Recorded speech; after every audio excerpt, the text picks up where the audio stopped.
ഇന്ന് ഞാനൊരു കാഴ്ച കണ്ടു. മാർക്കോയുടെയും അനന്തു സാറിന്റെയും തോളിൽ തൂങ്ങി നടക്കുന്ന നിന്റെ ഏട്ടനെ. സാഗരേട്ടൻ സ്വപ്നം കണ്ട കാര്യമാണോ പറയുന്നത്? അല്ല,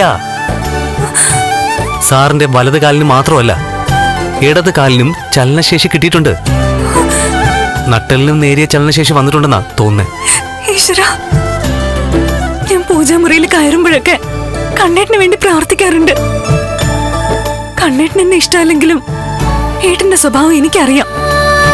ഇത്രയും നന്മയും സ്നേഹമുള്ളൊരു മനസ്സ് വേറെ ആർക്കും കാണില്ല. അതുപോലെ തന്നെയാ തന്റെ ഏട്ടത്തിയുടെ കാര്യം. അവര് നിന്റെ ഏട്ടനെ സ്നേഹിക്കുന്നത് പോലെ ഒരു പെൺകുട്ടികളും ഇന്ന് വരെ സ്വന്തം ഭർത്താവിനെ സ്നേഹിച്ചിട്ടുണ്ടാവില്ല. കാത്തിരുന്ന് നിന്റെ കണ്ണേട്ടന് കിട്ടിയത് വലിയൊരു നിധിയാ. അത് അദ്ദേഹത്തിന്റെ സമ്പത്തിനേക്കാളും എത്രയോ മുകളിലാ. ഏട്ടത്തെ വളയ്ക്കാൻ പിന്നാലെ നടന്നതുകൊണ്ട് അതൊക്കെ അറിയാല്ലേ?